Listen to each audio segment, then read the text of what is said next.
My aunt operated a daycare that turned into a crime scene, but she tried blaming me when the police arrived. I stayed silent until they unzipped the camera bag. You know, sometimes the most ridiculous things end up saving lives.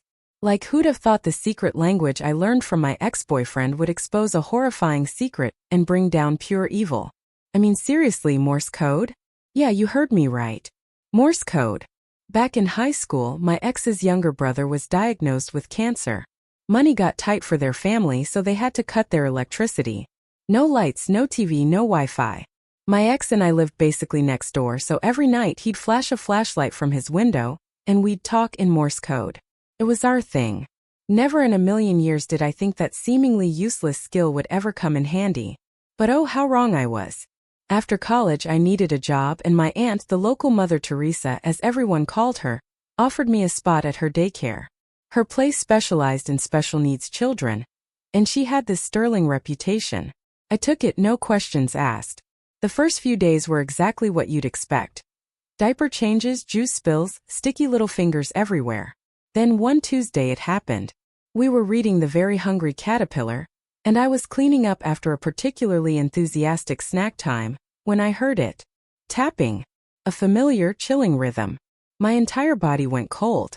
It was Morse code, and what she was tapping over and over was the R-word slur. My aunt. I stared at her, frozen. She had no idea I knew.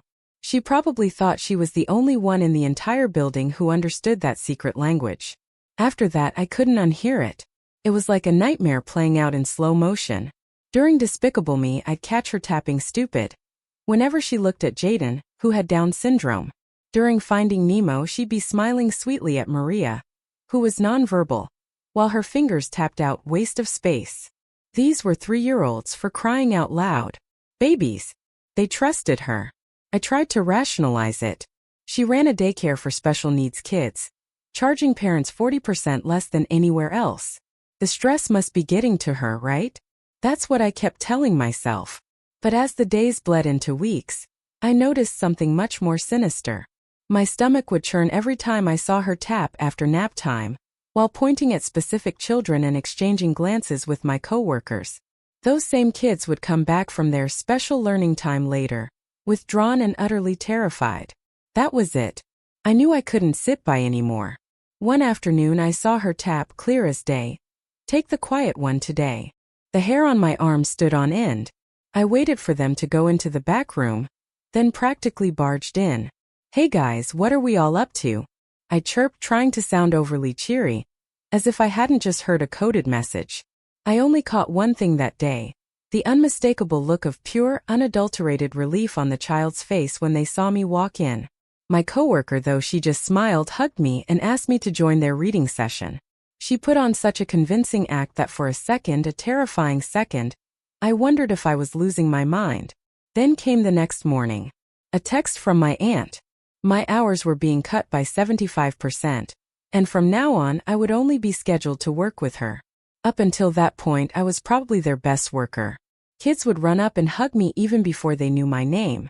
Parents would send me gifts, thanking me for making their children so happy. That text was my confirmation. Something seriously fishy was going on, and I knew I had to expose it. My strategy? Act completely, utterly dumb. I even dyed my hair blonde to really lean into the stereotype. The idea was to make them drop their guard, make them think I was too clueless to ever catch on. Then came the day that changed everything. Margaret, one of the other daycare workers, was reading The Cat in the Hat when I saw my aunt tapping. Picture day tomorrow, her fingers spelled out. But I knew our calendar. There was no picture day scheduled. A knot tightened in my stomach. The next morning, a man I'd never seen before walked in, carrying a camera bag. Margaret introduced him as Mr. Roll, a children's photographer. My aunt tapped ready on her coffee mug, a sickeningly calm gesture. That's when little Emma, one of our nonverbal kids, started crying. Not just crying. It was an ear-splitting primal scream of pure terror. She grabbed onto my leg, clinging to me as if her life depended on it. Oh, she's just camera shy, my aunt cooed. But her fingers were tapping out a single chilling word. Problem. I played dumb, my heart pounding in my chest. Oh, I can take her to the reading corner. We'll look at books while you take photos. I scooped Emma up, forcing a bubbly, clueless smile. Through the window, I watched Mr. Roll take a few kids into the back room for individual portraits. After what felt like an eternity, Mr. Roll went to the bathroom, leaving his camera bag by the reading corner. My aunt was busy with a parent who'd arrived early for pickup. This was it. My chance. I casually walked over, pretending to tie my shoe right next to the bag. My hands were shaking so badly I could barely grab the camera. I ducked behind a bookshelf, my breath catching in my throat. What I saw on that screen made me want to throw up. These weren't portraits. They were wrong. Horribly, sickeningly wrong. Children completely unclothed. Videos with timestamps going back years. I recognized some kids who had moved away suddenly. My hands trembled so violently I nearly dropped the camera. But I managed to snap dozens of photos of the evidence with my phone. Then, my fingers fumbling, I dialed 911. The dispatcher answered, her voice a calm anchor in my spiraling world. I tried to steady my breathing, Emma still clutching my shirt, her small body trembling. The camera, heavy and cold in my lap, was a grim reminder of the horror I'd uncovered. I heard footsteps approaching and quickly slipped the camera back into Mr. Roll's bag. My aunt appeared around the bookshelf, her fingers already moving. Where is it? She tapped, her eyes narrowed. I pointed to the bag, trying to distract Emma with a picture book, praying my voice wouldn't crack. Mr. Roll returned, checked the bag and nodded to my aunt. She relaxed slightly, but her gaze stayed fixed on me. The dispatcher's whispered instructions were a lifeline. Preserve evidence, stay calm. Emma burrowed deeper into my side. My aunt studied my pale face, then tapped slowly. Feeling sick. I forced a smile that felt like shattered glass.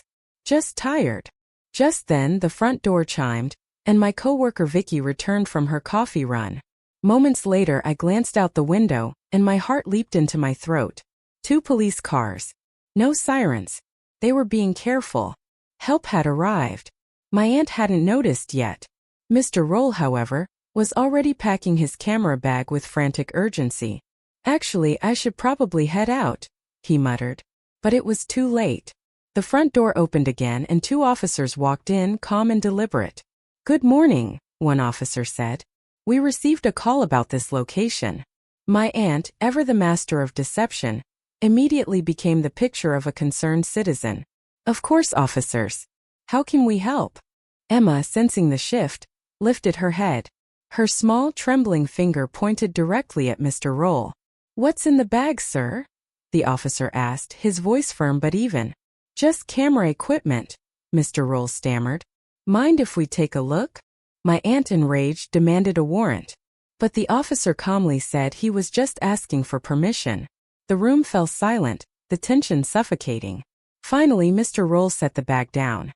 Inside were cameras, lenses, and dozens of memory cards hidden in a secret compartment.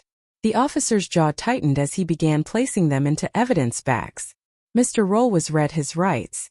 My aunt immediately tried to pin it all on me, screaming that I was paranoid, unstable, making things up. But the evidence kept coming. Hidden cameras were discovered in the back room, computer equipment with encrypted files, financial records that didn't match the daycare's books.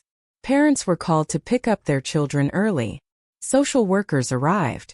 The daycare was sealed as a crime scene, and my aunt's tapping what she thought was her secret, untraceable language became key evidence, showing her planning and coordination. Eventually, both Margaret and Mr. Roll were convicted. The jury deliberated for only a short time before returning guilty verdicts on all counts. My aunt was sentenced to life in prison. The daycare building, that place of horror, was demolished and replaced with a beautiful memorial garden. The children slowly began to heal. Emma eventually learned to speak again, and every time I see her smile, I remember something so strange, so profound. Those silly Morse code conversations with my teenage boyfriend ended up saving lives. What about you? Have you ever learned a completely random skill that ended up changing everything? Or perhaps you faced a situation where you had to act on your gut feeling, even when everyone else seemed blind. Tell me what you think in the comments below. I really want to know.